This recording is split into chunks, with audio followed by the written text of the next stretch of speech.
O tema da minha ministração nessa noite é Jesus em breve vem. Quantos aguardam por esse dia? O dia que o Senhor vier buscar a sua igreja, o dia que o Senhor nos arrebatar para estarmos junto dele. Eu penso que este é o maior evento da igreja. Este é o evento mais aguardado da igreja. Milagres perto deste evento é muito pouco. Bênçãos perto deste evento é muito pouco. O que nós queremos mesmo é passarmos a eternidade com Jesus. Jesus em breve vem.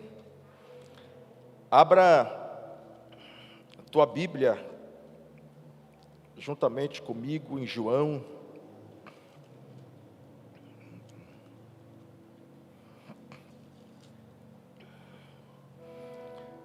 capítulo 14, e a partir do verso 1.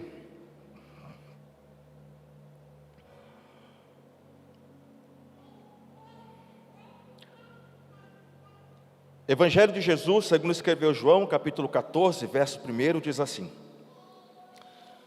Não se turbe o vosso coração. Credes em Deus, credes também em mim. Na casa de meu Pai há muitas moradas. Se não fosse assim, eu vos teria dito, pois vou preparar-vos lugar. E se eu for e vos preparar lugar, virei outra vez e vos levarei para mim mesmo, para que onde eu estiver, estejais vós também. Toda a igreja, o versículo 3. 1, 2, 3. Desse jeito ninguém vai subir, não. Vamos lá. 1, 2, 3.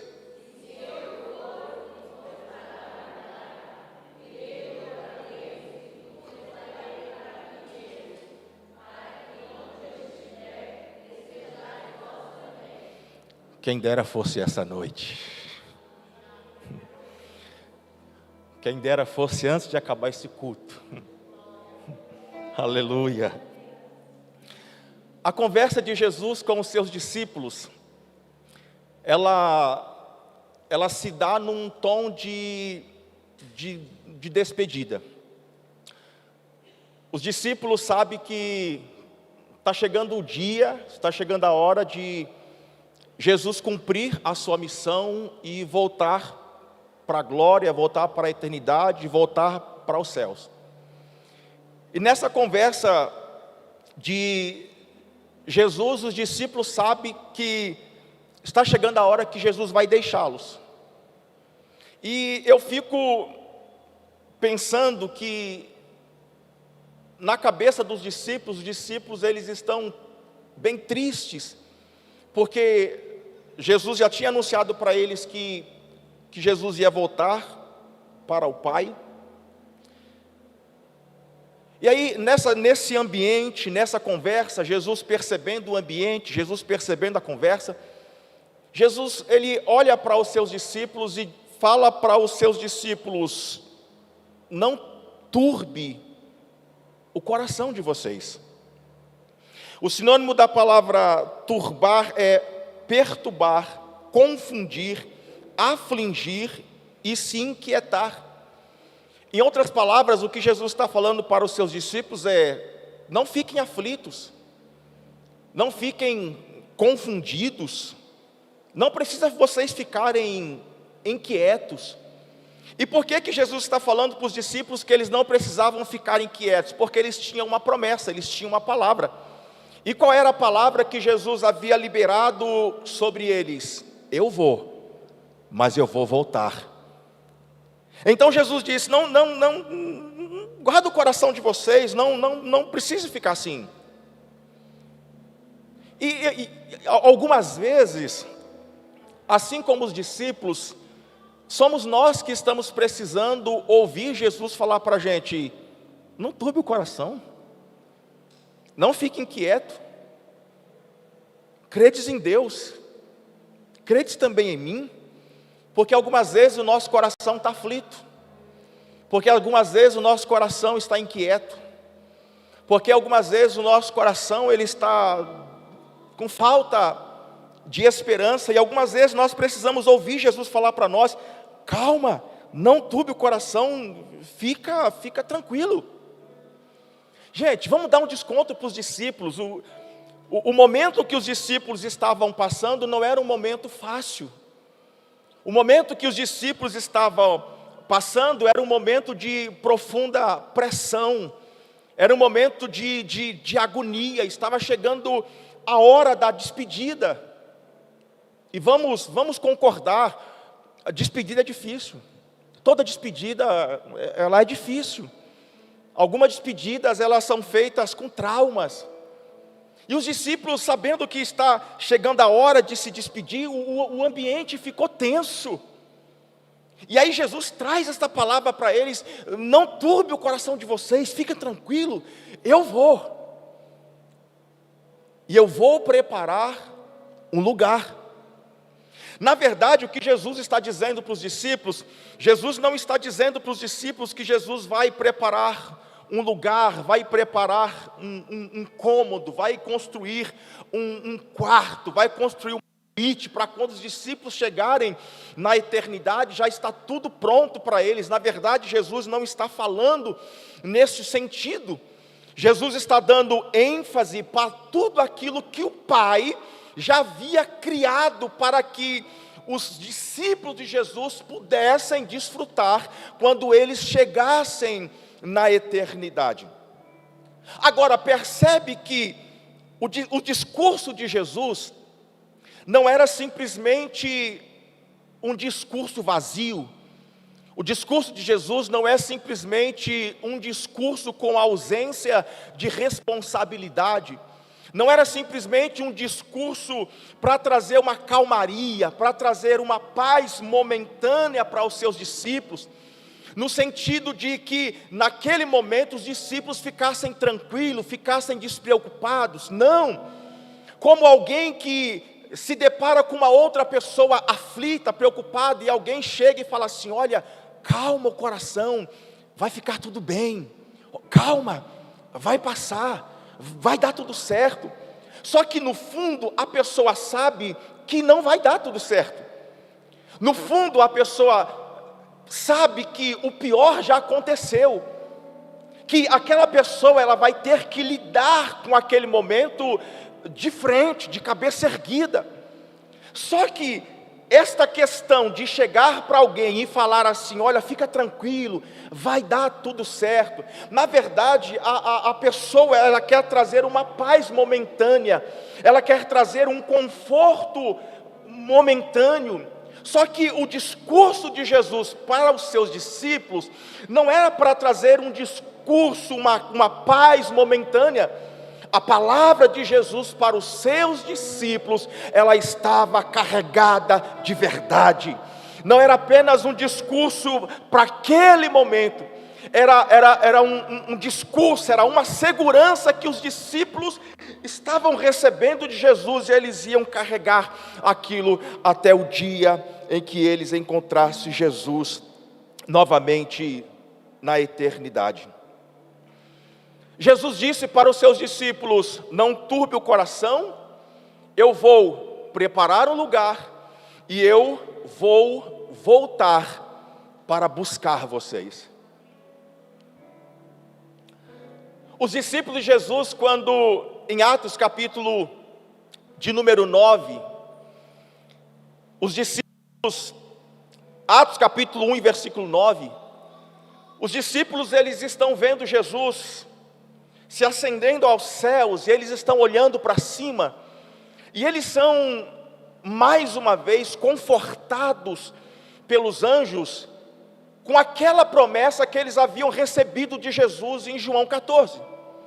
Atos capítulo 1 e o verso 9 diz assim: e quando dizia isto, vendo eles, foi elevado às alturas, em uma nuvem o recebeu, ocultando de seus olhos. E os discípulos estão olhando para cima, de repente aparece 2 varões e diz assim para eles: e isto com os olhos fitos nos céus. Enquanto ele subia, eis que junto deles se puseram 2 varões vestidos de branco, os quais lhe disseram: varões galileus, por que estáis olhando para o céu? Esse Jesus, que dentre vós foi recebido em cima no céu, há de vir, assim como para o céu os viste ir. Os discípulos mais uma vez são confortados com a promessa de que Jesus viria para buscá-los.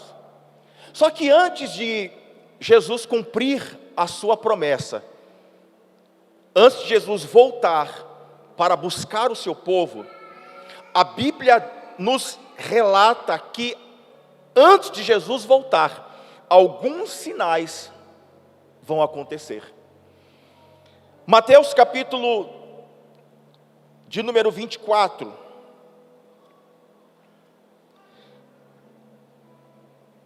Jesus disse que antes dele voltar, haveria uma grande decadência moral e espiritual. E por aumentar a iniquidade, a Bíblia diz que o amor de muitos se esfriariam. Mateus capítulo 24 e o verso de número 12. Obrigado, Damião. Mateus 24, 12. A Bíblia nos relata alguns sinais que vão anteceder a vinda de Jesus. E por se multiplicar a iniquidade, o amor de muitos se esfriará. E esta tem sido uma realidade dos nossos dias. Nós temos visto quanto que as pessoas estão frias. Nós temos percebido o quanto que as pessoas elas estão distantes. Nós temos percebido o amor se esfriando por causa da multiplicação da iniquidade, por causa da multiplicação do pecado.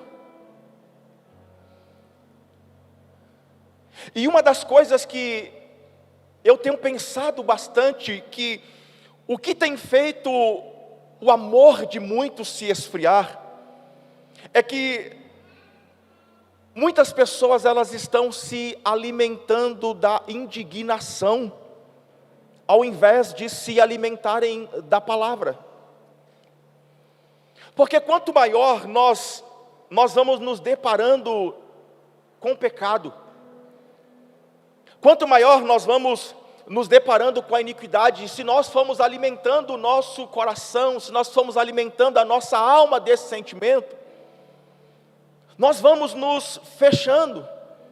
Se nós não guardarmos o nosso coração para nós nos alimentarmos da palavra, este sentimento vai nos roubando de Deus, vai nos roubando de um lugar em Deus. Porque às vezes nós estamos assistindo uma reportagem de alguém que fez o mal,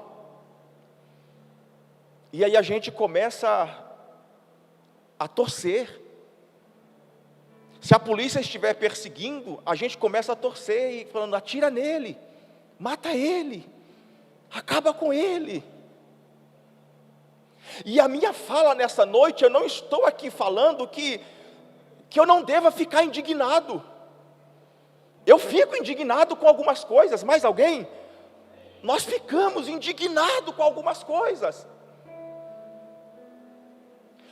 O problema é quando eu passo a me alimentar da indignação. O problema é quando eu passo a viver uma vida indignada. O problema é quando eu abro mão de me alimentar do que a palavra diz. E a palavra diz que eu devo perdoar. E a palavra diz que eu devo amar quem me faz mal. E a palavra diz que eu devo estender a mão para quem me ofendeu, que eu devo dar a outra face. Quando eu vou me alimentando da indignação, a palavra passa a não fazer mais sentido para mim. Porque eu começo a ter um discurso pronto. Sabe o que é? É que eu sou crente, mas eu não sou besta. Porque eu passo a me alimentar da indignação. E na mesma velocidade que nós somos ofendidos e afligidos, quando eu me alimento da indignação, é na mesma velocidade que eu quero devolver. E Jesus diz que antes dele voltar, o amor de muito ia se esfriar. E nós temos visto as pessoas se alimentando da indignação e permitindo o seu coração se esfriar. Eu sou uma pessoa emotiva. Eu compartilhei isso numa casa de paz que nós estávamos outro dia. Eu sou muito emotivo. Quem aqui já assistiu aquele programa, nem sei se passa mais, De Volta para Minha Terra? Alguém aqui já assistiu? De Volta para Minha Terra. Meu Deus. Irmão, era certo. Era involuntário. Eu estava assistindo, daqui a pouco as lágrimas vinham. E aí a Cláudia e o Paulo falavam assim, olha lá, ó, tá chorando, eita, já tá chorando. Esses dias atrás,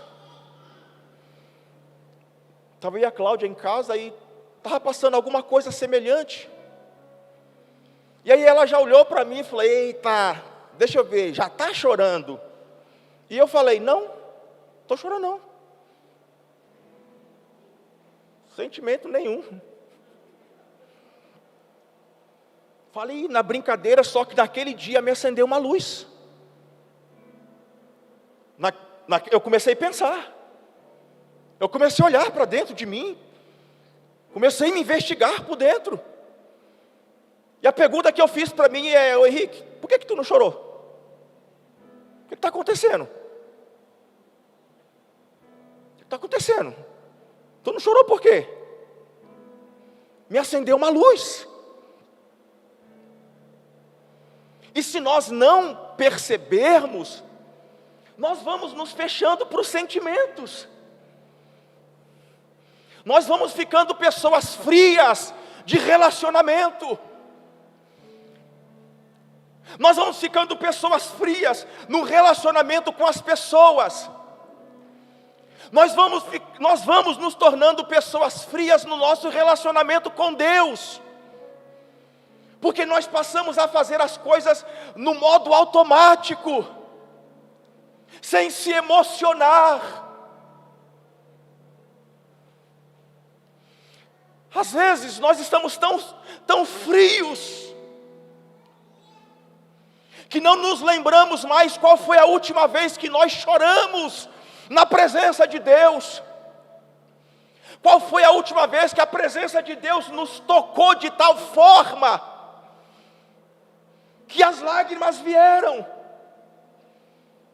E se nós nos tornarmos estas pessoas frias, estas coisas não vai fazer falta para nós.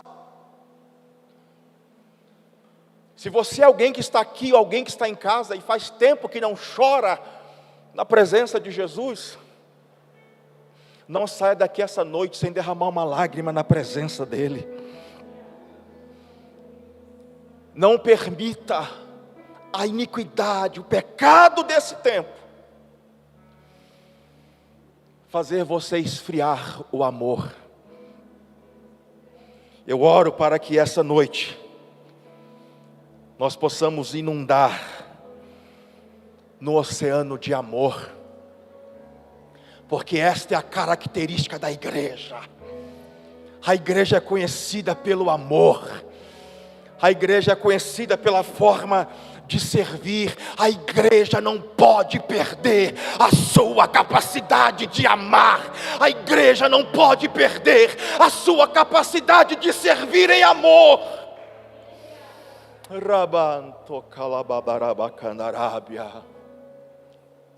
Porque senão nós vamos só estar fazendo. E quando eu olho para Apocalipse capítulo 2, a igreja de Éfeso continuou fazendo, mas eles não tinham mais amor. Aí Jesus disse para eles, para tudo, volta lá atrás, vê onde vocês caíram e volte a fazerem amor. Mateus capítulo 24, versículo 7 diz que antes da volta de Jesus, se levantarão nação contra nação, reino contra reino, fome, peste, terremoto em vários lugares. Tem nação contra nação? Sim ou não? Sim. Tem terremoto? Tem peste? Estamos acabando, estamos saindo agora, estamos nos recuperando de uma peste. Tem fome? Sim. E quando eu estava lendo e meditando, eu fui dar uma conferida, me chamou a atenção essa questão da fome. E pesquisando, eu descobri que aqui no Brasil existe mais de 33 milhões de pessoas que passam fome. Não é vontade de comer, é fome. É possível que alguma destas pessoas até agora não fizeram uma refeição nesse dia.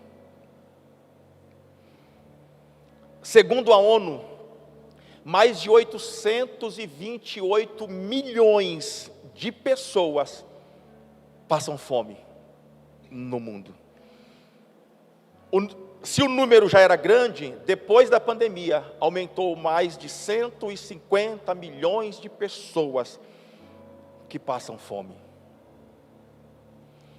E se estas pessoas passam fome, se algumas pessoas ao nosso redor passam fome, nós precisamos dar comida para elas. A Bíblia diz que antes de Jesus voltar, Mateus 24, verso de 9: então vos hão de entregar para serdes atormentados, e matar-vos-ão, e serei odiado de todas as gentes por causa do meu nome. Foi-se o tempo em que nós falávamos que não existia perseguição religiosa no Brasil. Foi o tempo.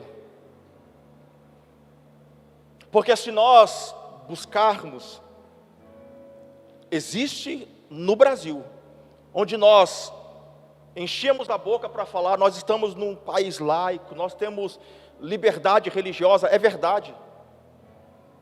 Mas a perseguição já começou aqui no Brasil.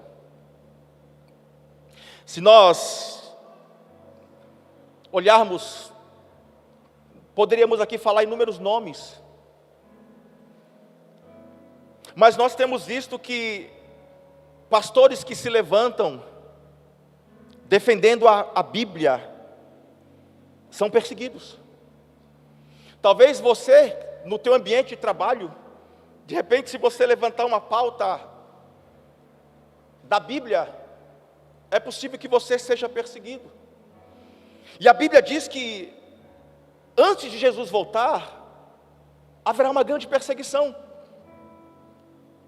Eu estava pesquisando e nos 50 países onde mais existe uma perseguição religiosa, nesse exato momento existe mais de 4.000 crentes que estão presos ou condenados por causa da sua fé, porque eles recusaram a negar Jesus. Existem mais de 4.000 pessoas hoje presas, porque elas decidiram morrer por causa da sua fé. E por isso estas pessoas, elas estão sendo perseguidas. E às vezes nós não temos esses fatos, e aí nós pensamos que tudo só acontece com a gente. E aí nós pensamos, é só comigo que acontece a coisa ruim. É só comigo que falta dinheiro. É só na minha casa que tem enfermidade. É só na minha casa que tem doença. Às vezes, nós achamos que Deus não está vendo o que nós estamos passando. Só que na verdade existem pessoas que estão sendo mortas por causa da sua fé. E nós só não tínhamos o dinheiro para comprar aquela roupa nova para vir no culto do domingo. Só isso. Só faltou o dinheiro para a gente comprar aquilo que a gente gostaria de ter. Só isso. Mas existem irmãos que estão perdendo a vida. Abra comigo 1 Pedro capítulo 5, versículo 9. Às vezes, nós estamos com a síndrome de Elias. Sabe qual é a síndrome de Elias? O Elias foge de Jezabel, vai para debaixo de um pé de zimbro e diz: Senhor, sabe o que é? Eu quero morrer, porque só eu fiquei. Todo mundo se corrompeu, mas só eu fiquei. Eu penso Deus olhando para Elias, dizendo: Elias, deixa de ser bobo, rapaz. Tem ainda 7.000 que não se dobraram, que não se sentaram na mesa de Jezabel. Olha o que diz 1 de Pedro, capítulo 5, verso 9. O qual resiste firme, no que, gente? Na fé, sabendo que as mesmas aflições se cumprem entre quem, gente? Os nossos irmãos no mundo estão passando as mesmas coisas que nós por causa da fé em Jesus, e coisas piores da que nós estamos enfrentando por causa da sua fé em Jesus. Não é só com a gente, não somos só nós que estamos sofrendo algumas coisas por causa da nossa fé em Jesus. E a certeza que nós temos é que quando Jesus voltar, não haverá mais dor. Quando Jesus voltar, não haverá mais tristeza. Talvez nessa noite você está aqui, talvez você está sofrendo alguma dor física. Talvez algum parente teu que está internado. Talvez alguém da tua família que não veio hoje porque está doente, está com dor. Talvez você, alguém que está aqui ou que está em casa, e talvez essa dor não é nem física. Talvez essa dor é nas suas emoções. Eu acredito que o Senhor pode te curar essa noite. Eu acredito que você que está em casa, talvez no leito, Deus pode te curar essa noite. Só que talvez o que Jesus vai falar para você essa noite é a mesma coisa que Ele falou para o Paulo. Depois que o Paulo vai orar por 3 vezes, a resposta do Paulo foi: a minha graça te basta. O meu poder se aperfeiçoa na sua fraqueza. A minha graça é suficiente para você. Deus tinha um propósito em permitir que o Paulo continuasse com aquele espinho. E se existe algum propósito nessa dor, nós temos uma promessa. Nós temos uma promessa, Dani. Nós temos uma promessa, Carla. Quando Ele voltar,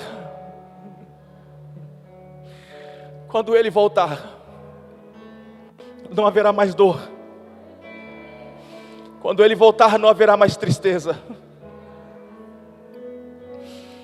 Quando Ele voltar, tudo aquilo que aflige a nossa alma vai cessar. Quando Ele voltar, nós estaremos com Ele. E lá, onde nós iremos passar a eternidade, lá não tem lugar para dor, lá não tem lugar para tristeza, lá não tem lugar para choro. Não. Quando Jesus vier, Jesus vai aniquilar toda a dor. Não vai existir mais dor. Lá não haverá mais dia, não haverá mais noite.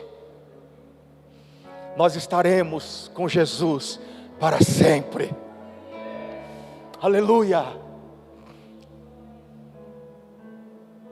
Tem um louvor que a gente cantava que falava assim: não haverá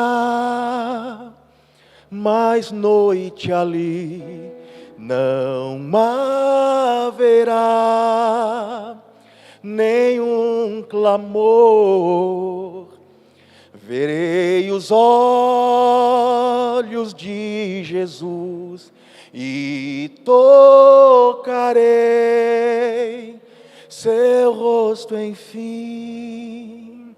Ah, irmãos, aleluia. Ah, podia ser hoje. Podia ser hoje. A Bíblia diz, em Apocalipse 7,16, Apocalipse capítulo 7,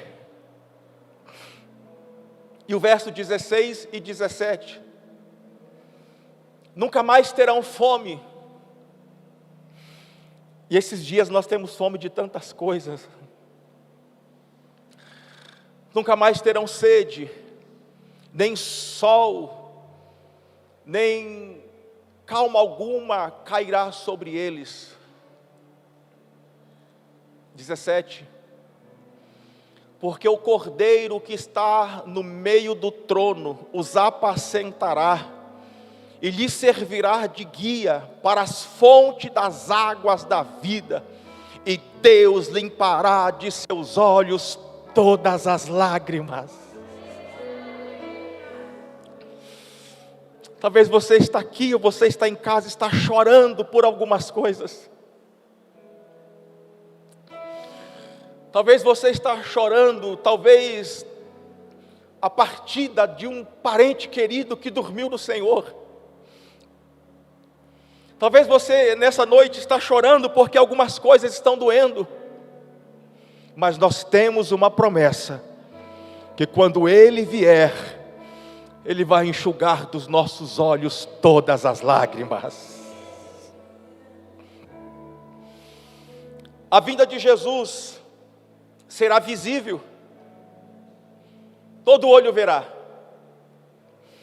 Na primeira vinda, Jesus veio humilde, veio para nascer numa manjedoura. Os pastores precisaram seguir a estrela, precisaram procurá-lo até encontrá-lo.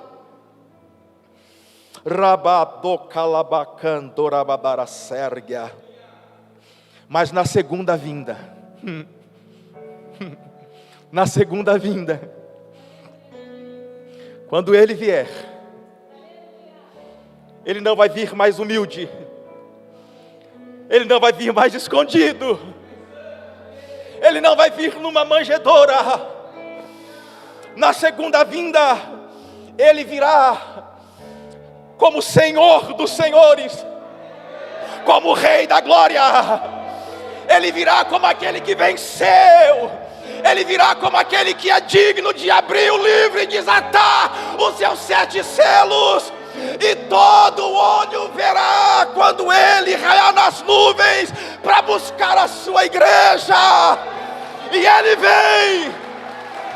Aleluia.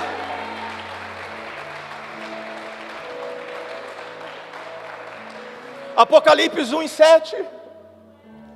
Aleluia. Todo olho verá. É o maior evento da igreja. É o maior evento da igreja. Apocalipse 1:7 diz que quando Ele vier, todo olho verá. Gu, coloca aí para mim Mateus capítulo 24 e versículo 30.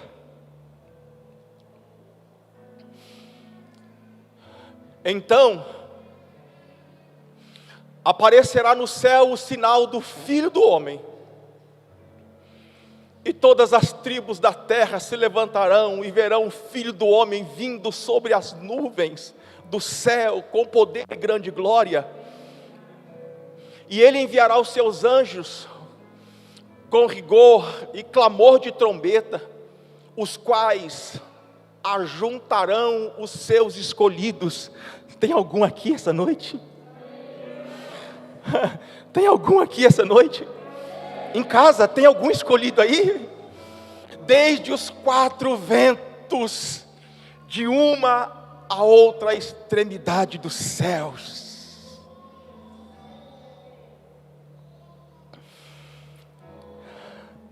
Nós não somos daqui. Nós não somos daqui. Nós não somos daqui. Se eu sei que Jesus vai vir, os sinais estão aí. Como nós devemos aguardar, como nós devemos esperar o noivo. Marcos capítulo 13, verso 32 e 37, nós precisamos aguardar a vinda de Jesus em vigilância. Nós precisamos estar vigilantes. Mas naquele dia e hora ninguém sabe, nem os anjos que estão no céu, nem o Filho, senão o Pai. E as coisas que vos digo-vos a todos, vigiai. -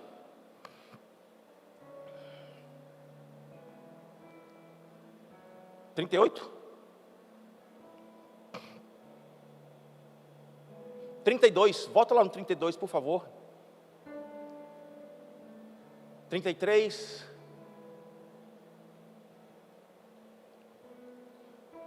Olhai, vigiai e orai, porque não sabeis quando chegará o tempo.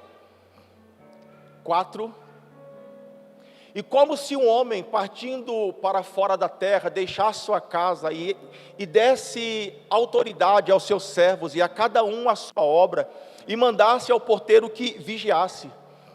Vigiai, pois porque não sabeis quando virá o Senhor da casa, se à tarde, se à meia-noite, se ao cantar do galo, se pela manhã, para que, vindo de improviso, não vos ache dormindo. E as coisas que vos digo-as a todos, vigiai. Muitos já erraram ao tentar colocar uma data para a vinda de Jesus.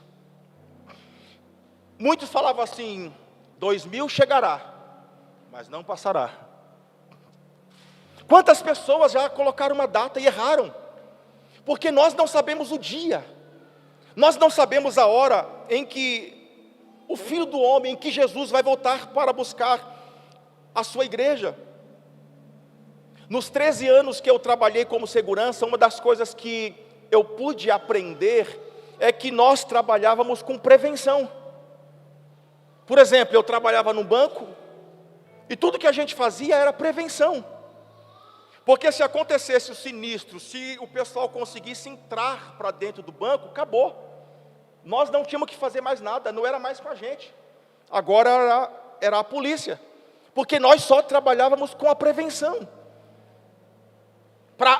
Antes de acontecer. Porque depois que aconteceu, o QRU já estava instaurado, já era. Assim é a vinda de Jesus. Tudo que nós precisamos fazer é agora. É nesse tempo. É nesses dias.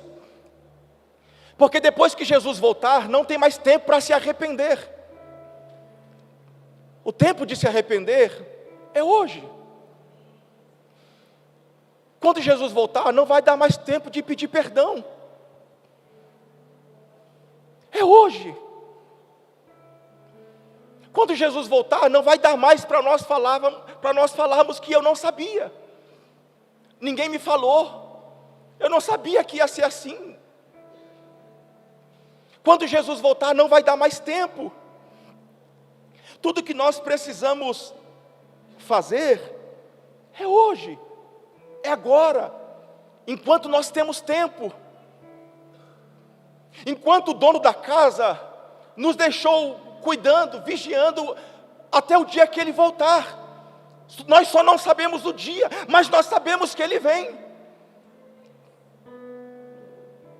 E se Jesus voltar agora?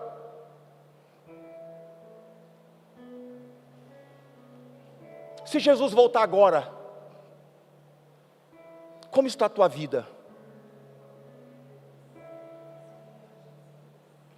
Se Jesus voltar agora,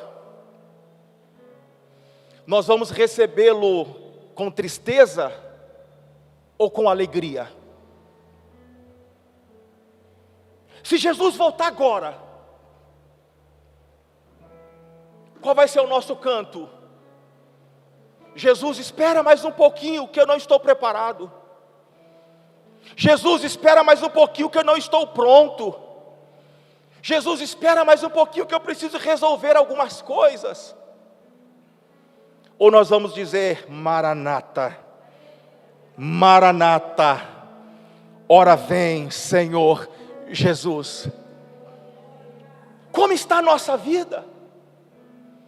Nós precisamos olhar nessa noite para dentro de nós e fazermos uma reflexão. Como está a nossa vida? Porque eu querendo ou não, Jesus vai voltar. Você querendo ou não, Jesus vai voltar. E a parábola das 10 virgens, Mateus capítulo 25, nos mostra claro esta verdade. Aquelas moças estavam aguardando o noivo. Só que elas acharam que o noivo ia demorar. O que elas fizeram? Já que o noivo vai demorar, vamos tirar um cochilo. Vamos dormir um pouco. Só que de repente, alguém gritou, aí vem o noivo. 5 daquelas moças não puderam entrar para as bodas com o noivo, porque elas estavam desapercebidas, não levaram azeite. Eram 10, 50%. 50% entraram e 50% ficaram. É uma igreja que sobe e a outra igreja que fica.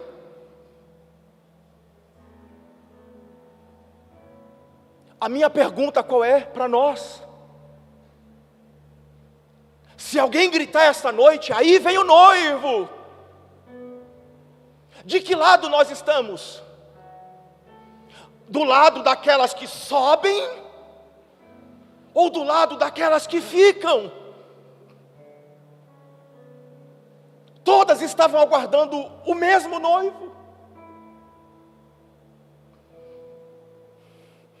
Mas 5 delas subiram e 5 delas ficaram. Umas ficaram de um lado e as outras ficaram do outro. Umas ficaram do lado de dentro e as outras ficaram do lado de fora. De qual lado nós vamos estar? De que lado eu, o Henrique, de que lado eu estou hoje? Do lado de dentro ou do lado de fora?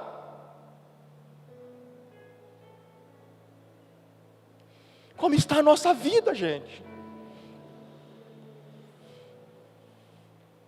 Não dá para brincar de ser crente. Não dá para perder tempo. Nós precisamos remir o tempo. Porque Jesus está voltando. Jesus está voltando. E nós precisamos estar do lado das que sobem. Nós precisamos estar do lado daquelas que tem azeite na botija.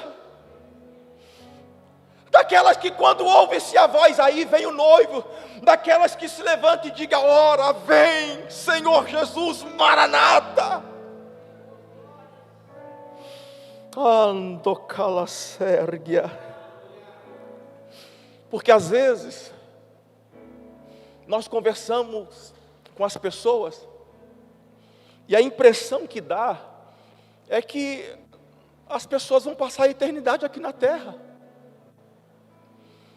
Porque tudo que elas falam, todos os seus sonhos, todos os seus projetos, são para aqui, são para esse tempo. Como que se ela fosse passar a eternidade toda aqui? Todos os seus projetos são para aqui. E eu não estou aqui falando que você não deve fazer um projeto, não. Eu não estou aqui falando que você não deve fazer um planejamento, não. Muito pelo contrário. E às vezes, a impressão que dá é que nós estamos como aquele homem da parábola de Lucas, capítulo 12, verso 19 e 20. Lucas 12, 19 e 20. Olha o que esse homem diz: e direi à minha alma, tens em depósito muitos bens, para muitos anos. O que é que ele disse, gente?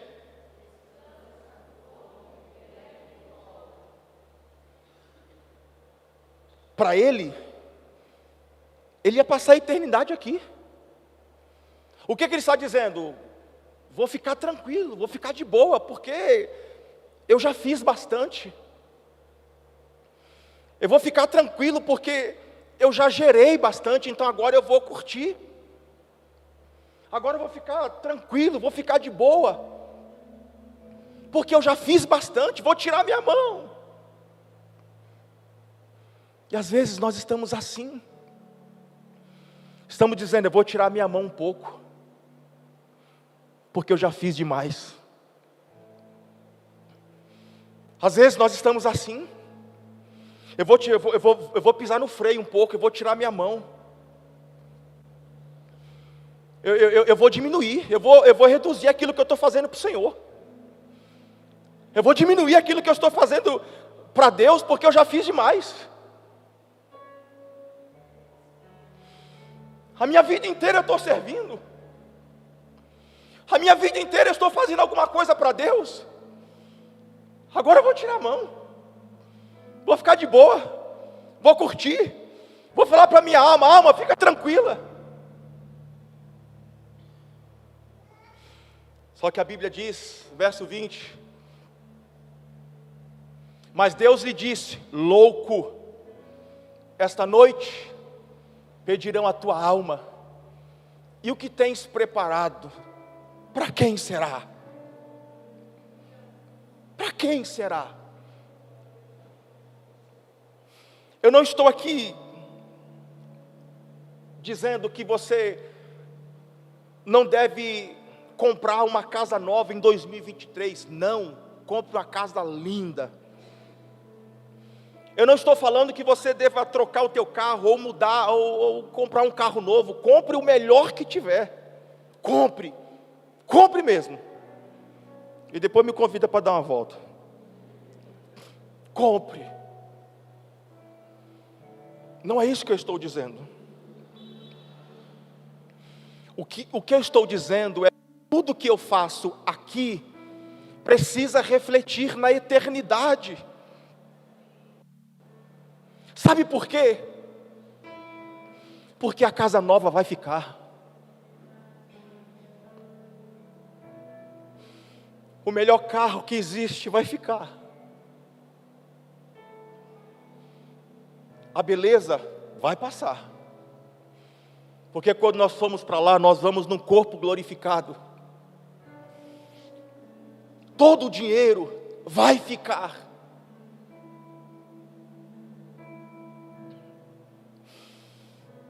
Mas existe uma promessa para nós. Tudo vai ficar aqui, mas Jesus vai nos buscar para nos levar para a eternidade.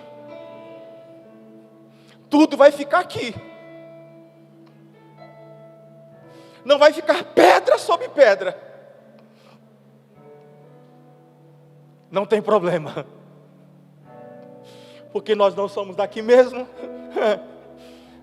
Nós não somos daqui. Nós estamos aqui de passagem.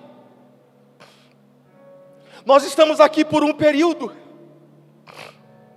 Em breve, Jesus vem e vai nos levar para a eternidade. Talvez você diga assim, mas pastor, eu ainda estou na terra. Glória a Deus por isso. O que eu quero dizer é que nós, sim, nós estamos na terra. Só que nós estamos na terra, estamos com os pés na terra, mas eu não posso perder a minha cabeça do céu. Os pés estão na terra, mas a nossa mente, ela precisa estar na eternidade. Colossenses capítulo 3 e o verso 1, olha o que o Paulo diz. Eu estou caminhando já para o final. Olha o que o Paulo diz: portanto, se já ressuscitaste com Cristo, buscai o que, gente? As coisas que são de cima, onde Cristo está sentado à destra de Deus. Pensai no que, gente? Nas coisas que são de cima, e não nas coisas que são da terra. 3. Porque já estáis mortos, e a vossa vida está escondida com Cristo em Deus. Nós não somos daqui, nós somos de lá, nós somos do alto. A qualquer hora Jesus vai cumprir a sua promessa. Ele vai nos buscar e vai nos levar para casa, para que onde Ele estiver, nós possamos estar com Ele na eternidade.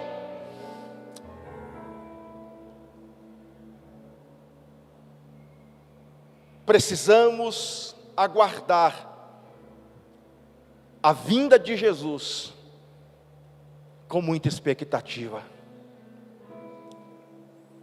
O Paulo está orientando o título a exortar as pessoas a viver uma vida íntegra, uma vida santa, para que eles pudessem aguardar o retorno de Jesus. Por que é que as pessoas desistem dos seus projetos? Por que é que as pessoas abrem mão dos seus planejamentos? Elas abrem mão quando elas perdem a expectativa. Porque uma pessoa que tem expectativa é uma pessoa animada, é uma pessoa interessada, empolgada. Quando ela perde a expectativa, ela perde a alegria, ela perde a empolgação, ela perde a vontade. E abre mão daquilo que ela mesma começou.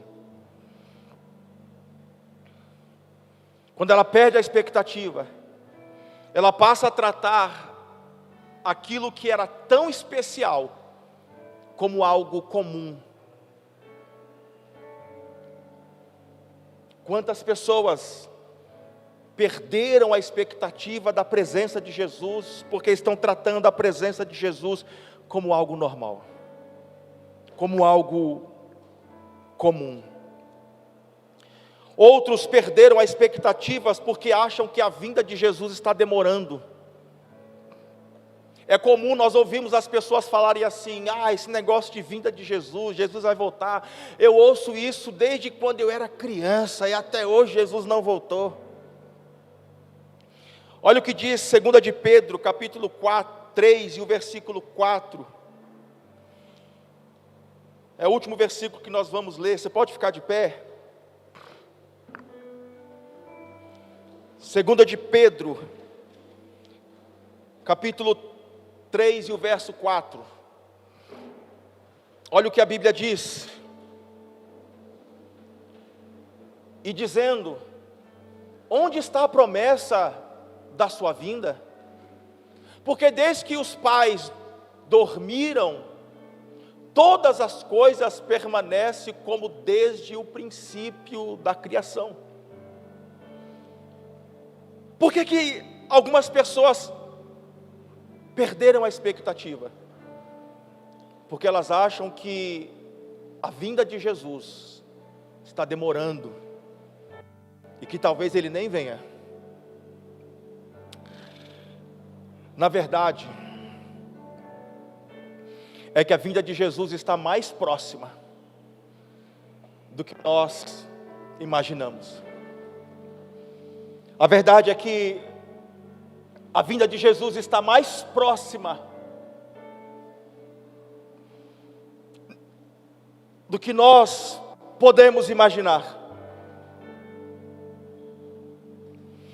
Jesus vai voltar para buscar a sua igreja. O quanto que nós aguardamos por este momento.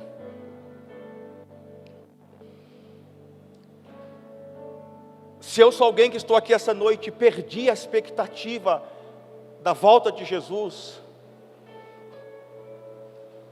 peça para Ele nessa noite renovar essa expectativa, porque de fato Jesus vai voltar.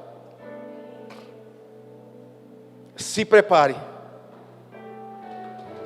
porque o maior evento da igreja está para acontecer. Se prepare, porque a promessa de Jesus está para se cumprir. Se prepare, porque a qualquer momento nós vamos mudar de endereço. A qualquer momento nós vamos para as mansões celestiais, passarmos a eternidade com Jesus. E a verdade é que nós precisamos estar esperando Jesus voltar hoje, porque talvez Jesus não volte de forma coletiva, talvez Jesus não volte para todo mundo, mas nenhum de nós nessa noite podemos garantir que nós vamos amanhecer o dia amanhã. Talvez nesta madrugada Jesus possa voltar para mim. Talvez nessa madrugada Jesus possa me buscar e me levar para estar com Ele. Nós precisamos estar preparados para que quando Jesus vier nos buscar, nós possamos dizer: Maranata, Maranata, Maranata, Maranata, ora vem, Senhor Jesus. Tudo que nós já experimentamos aqui, tudo o que nós já desfrutamos aqui, toda a alegria da presença de Jesus, nem se compara com o que nós estamos, com o que está preparado para nós na eternidade. Aqui na terra é só uma degustação, de tudo que nós iremos desfrutarmos na eternidade. Aleluia! Logo, logo, nós vamos voltar para o nosso lar, nós vamos voltar para a nossa casa. Nós não somos daqui. Declare isso para alguém que está do teu lado. Nós não somos daqui. Você não é daqui. Américo, você não é daqui. Jefferson, você não é daqui. Paulo, você não é daqui. Você não é daqui. Nós não somos daqui. Logo, logo nós vamos voltar para casa.